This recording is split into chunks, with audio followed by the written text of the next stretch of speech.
All right, before I get onto the video, just quick shout out to Barbell Apparel. Wearing their hoodie again. You guys know what to do if you want good training gear. Click the link in the description below. All right, so I get questions in my DMs on Instagram asking if it's worth to get various equipment all the time.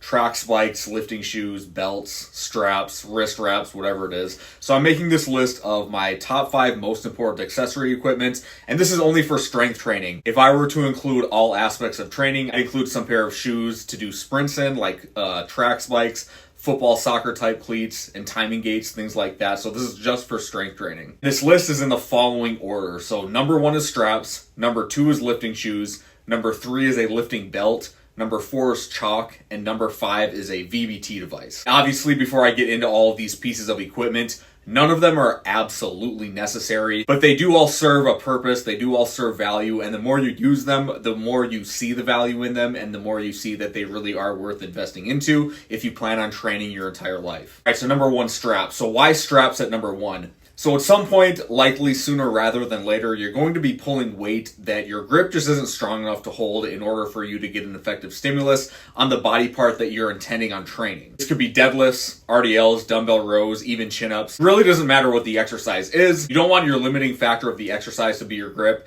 Pretty much everyone who trains for at least a year will get to this point. It really doesn't take that long to get your deadlift up to 405 or to be doing dumbbell rows with like 90 pounds for sets of 10. Or if you're just a smaller guy, just getting your strength up to a level that exceeds your capacity to hold the weight doesn't take that long either. And if you're lifting that much weight in which you need straps to hold onto it, trust me, your grip is probably strong enough already, and it isn't going to get weaker just because you start using straps. All right, number 2 on the list is shoes. So shoes are a pretty obvious one. If you want to train hard and train consistently, shoes are absolutely worth investing into. Shoes provide stability, elevating your heels, making depth easier and more comfortable. This is important not for just getting depth for depth's sake, but it allows you to train at deeper knee flexion and hit your quads better. The non-compressible bottom makes a noticeable difference in both comfort and how much more weight you can load. And again, it's not just like lifting more weight for the sake of lifting more weight. You can load the bar to a greater degree.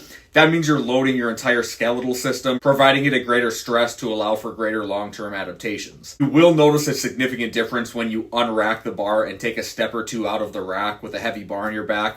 No wiggliness, no squishiness, balance is going to be a lot better. I've made this point before, but I'll say it again. I just always find it amazing how people will buy specific shoes for things like golfing, running, bowling, hiking. You name it, you name the activity, there's a shoe for it. For some reason, people will just refuse to spend like $100 on a pair of lifting shoes that can last like 5+ years easily if you take care of them. All right, so number 3 is a belt. A lifting belt is one of the simplest and most effective tools for increasing postural stability during heavy lifts. When you brace with a belt, it increases intra-abdominal pressure. This added pressure helps you stiffen your torso and reduce some of that spinal flexion that might occur under heavy weight. And again, just like with the straps and the shoes, the fact that it allows heavier weight to be used just provides more opportunity for you to load your skeletal system effectively, leading to greater long-term, long-lasting adaptations.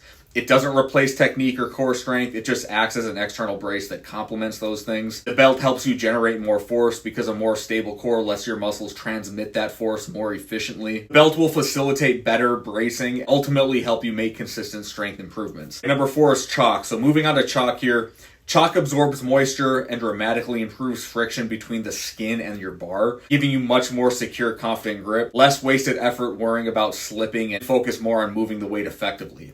This is probably more important for Olympic lifts than it is for other lifts because straps assist on things like deads and RDLs and chin-ups and things like that. But the chalk still dries out your hands and you don't want your bars to constantly be getting soaked in sweat. It's kind of gross if you're sharing a barbell with other people or lifting in a public gym, and it can just damage the bars, causing rusting. All right, lastly, number 5 is a VBT device. So VBT might seem like an odd answer to this topic, but I would put this over things like wrist wraps or knee sleeves.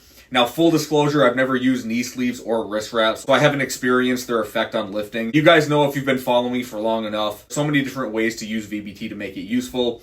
Assisting in evaluating reps in reserve, evaluating daily or weekly performance, providing feedback to allow you to compete with yourself or with training partners. That list can honestly go on and on. But yeah, so those are my top 5 accessories that I would recommend for anyone who's just a recreational lifter but plans on lifting their entire lives and they take it seriously. With the exception of chalk, all of these things will last a very very long time before you need to buy another pair or another set. I think the investment is worth it in all of them. And chalk really isn't that expensive either. $15 worth of chalk will last a couple of months. That also depends on the quality of the chalk you get it to. So yeah, those are my top 5 accessories that I would recommend everybody who wants to get into lifting invest into. But that's all I have for the video, guys. Thanks for watching. I'll see you next time.